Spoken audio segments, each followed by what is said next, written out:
So let's see the video. So this guy existed in the 1700s, and then in his documentation he said he was captured, he and his sister were captured from the Igbo village. He didn't say Anne, he said the Igbo village in the Benin Kingdom at the age of 11. He was 11. It did not make sense to me because, first of all, Igbo village, Benin Kingdom did not add up to me. This is so inaccurate. It's not true. It's not correct at all. This is so wrong. Okay? Now, in Olauda's book, titled The Interesting Narrative of the Life of Olauda Equiano, he never used the word Igbo. The word Igbo was never written anywhere in the entire book. Thanks for clicking on this channel. Please subscribe to FO's blog history and click on the notification button so that whenever we upload a new video you will be notified. Debunking an Igbo version of the history of Benin Kingdom. Olauda Equiano was born into a powerful family in the Kingdom of Benin, today's southern Nigeria. He was enslaved as a child and forcibly taken across the Atlantic Ocean to the Caribbean, where he was sold to a British Navy officer. This is how it started. In the mid-1750s, when he was about 11 years old, Olauda Equiano was captured with his sister by slave traders in present-day southeastern Nigeria. While enslaved, he was purchased by 2 English ship captains and eventually sailed throughout the world. In 1766 he purchased his freedom and later settled in England, becoming active in the abolition movement. In 1789 he published his famous autobiography. In his narrative, Olauda describes his early life in Africa. Historians consider Olauda's descriptions of Igbo culture in the Kingdom of Benin, not the current nation of Benin, to be accurate because Benin was an empire comprised of many provinces, districts, and tribes. That part of Africa known by the name of Guinea, to which the trade for slaves is carried on, extends along the coast above 3,400 miles, from Senegal to Angola, and includes a variety of kingdoms. Of these, the most considerable is the Kingdom of Benin, both as to extent and wealth, the richness and cultivation of the soil, the power of its king, and the number and warlike disposition of the inhabitants. It is situated nearly under the line, and extends along the coast about 170 miles, but runs back into the interior part of Africa to a distance hitherto, I believe, unexplored by any traveler, and seems only terminated at length by the Empire of Abyssinia, near 1,500 miles from its beginning. The Benin Kingdom is divided into many provinces or districts. In one of the most remote and fertile lands called Igbo, I was born in the year 1745 in a charming fruitful vale named Isaka. The distance of this province from the capital of Benin and the seacoast must be very considerable, for I had never heard of white men or Europeans, nor the sea, and our subjection to the King of Benin was little more than nominal, for every transaction of the government, as far as my slender observation extended, was conducted by the chiefs or elders of the place. The manners and government of a people who have little commerce with other countries are generally very simple, and the history of what passes in one family or village may serve as a specimen of a nation, Olauda Equiano stated. The Igbos have started changing the narrative of Olauda Equiano's experience in Africa before was kidnapped and sold into slavery. An Igbo man who did his analysis changed Ebo to Igbo. That Olauda Equiano was referring to Igbo village, which was not true. He also said that the Benin Kingdom was invaded and conquered by the Portuguese. From there they were using Benins to conquer other places. However, a Benin guy is here to debunk these lies from this Igbo revisionist. Please listen to his explanation. Okay, my Igbo brothers and sisters, I need you to understand something before you watch this video. I do not intend to narrate your history. I have no extensive knowledge of the history of the Igbo people. All I intend to do in this video is to correct the distortion, the misinterpretation of mine. So just watch it with an open mind, and if you have any comment, respectfully leave it in the comment section and we will discuss it. Like I said, it is my history I want to correct. Thank you very much for your understanding. I hope to hear from you. So let's see the video. So this guy existed in the 1700s, and then in his documentation he said he was captured, he and his sister were captured from the Igbo village. He didn't say Anne, he said the Igbo village in the Benin Kingdom at the age of 11. He was 11. It did not make sense to me because, first of all, Igbo village, Benin Kingdom did not add up to me. This is so inaccurate. It's not true. It's not correct at all. This is so wrong. Okay? Now, in Olauda's book titled The Interesting Narrative of the Life of Olauda Equiano, he never used the word Igbo. The word Igbo was never written anywhere in the entire book. However, in the first chapter of the book, on page 13, the word Igbo was used. That is E-B-O-E. That word was used 3 times. Now, on page 3 of the book, he wrote, and I quote, "That part of Africa, known by the name of Guinea, to which the trade of slaves is carried on, extends along the coast above 3,400 miles from Senegal to Angola, and includes a variety of kingdoms. Of these, the most considerable is the Kingdom of Benin."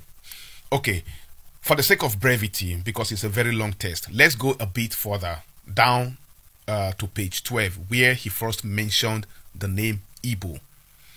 Now, on page 12, he wrote, and I quote, "These are sometimes visited by stout mahogany-colored men from the southwest of us. We call them Oye Igbo, which term signifies red men living at a distance." Then, on page 14, he mentioned Igbo again twice, and I quote, "The West Indian planters prefer the slaves of Benin or Igbo to those of any other part of Guinea." Then, down the page, same page 14, he wrote again, and I quote again, "Numbers of natives of Igbo now in London might be brought in support of this assertion, for in regard to complexion, ideas of beauties are wholly relative." Now, these are the only places where the word Igbo was mentioned. And when he narrated in chapter 2, page 32, how he and his sister were kidnapped by 2 men and a woman who got over their wall, the word Igbo was not mentioned either.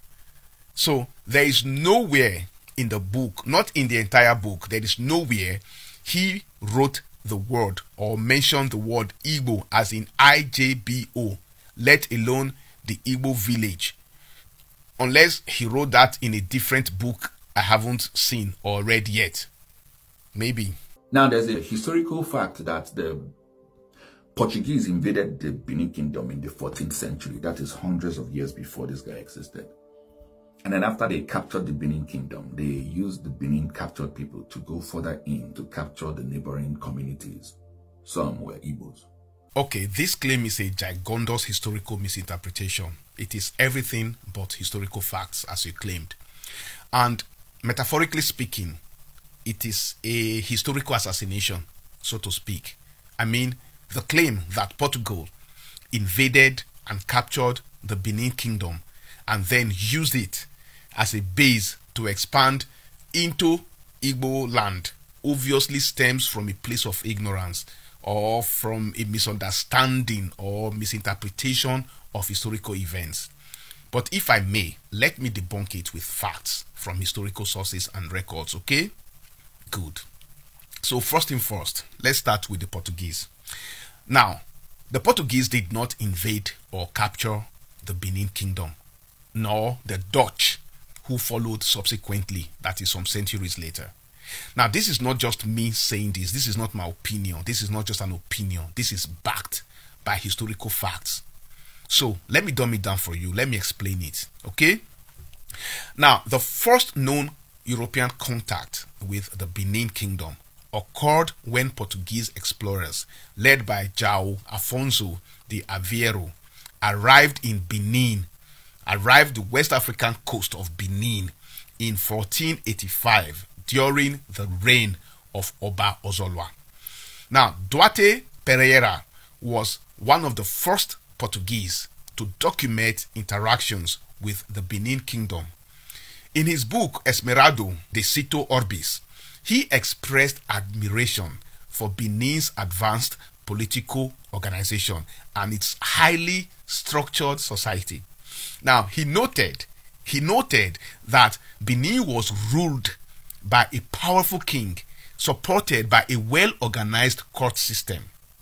So, because the Portuguese were so impressed by the power and wealth of the kingdom, they initiated diplomatic and trade relations with Oba Ozolwa immediately. So, after the Portuguese established diplomatic and trade relations with the Kingdom of Benin in 1490s, the Portuguese traded firearms, metal goods, and textiles for Benin's ivory, pepper, and slaves. Now, the Oba of Benin even sent some of his children to Portugal for education. Hence, Oba Orogboa spoke Portuguese with the English captain Windham and his Portuguese counterpart, Captain Antonio Pitiendo, during the ever first British expedition to Benin in 1553. Now, our king, our Oba, the Oba of Benin, even offered to sell these goods to them on credit because these people did not even have enough money to pay for them. You can fact check this. Check Alan Boyce Regon's book, The Benin Massacre, published in 1897.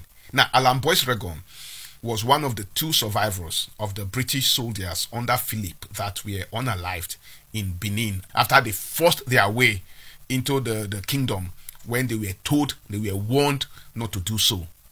So moving forward, the trade between the Portuguese and Benin continued to flourish throughout the early 1500s until the Dutch and the English began to arrive, putting an end to the Portuguese monopoly on trade with Benin. There was no military conquest whatsoever. Now, many notable European explorers even visited Benin. Yeah, for example, Richard Burton was there. Even Giovanni Battista Benzoni, the great archaeologist who was involved in major excavations and discovery of ancient Egyptian monuments. In fact, he was the one who discovered the tomb of Seti I and the removal of the head of the colossal statue of Ramses II. He visited Benin. In fact, he died in Benin. Yes, he died in Guato, modern-day Ugoton, near Benin City in 1823.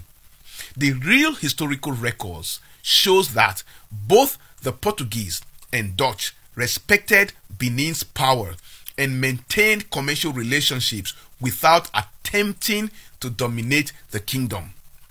Now, Benin's regional influence was based on its own military and political strength, not European conquest, as you claimed that the Portuguese conquered Benin and then they conquered other lands. No, it was not until the Benin punitive expedition by the British force in February 1897, that was over 400 years after the first contact with Portugal, that the Benin Empire fell. They claimed that the Portuguese conquered Benin and used it as a base to expand into Igbo land is simply false. And I strongly believe it is not just a mistake, but a historical assassination of the truth.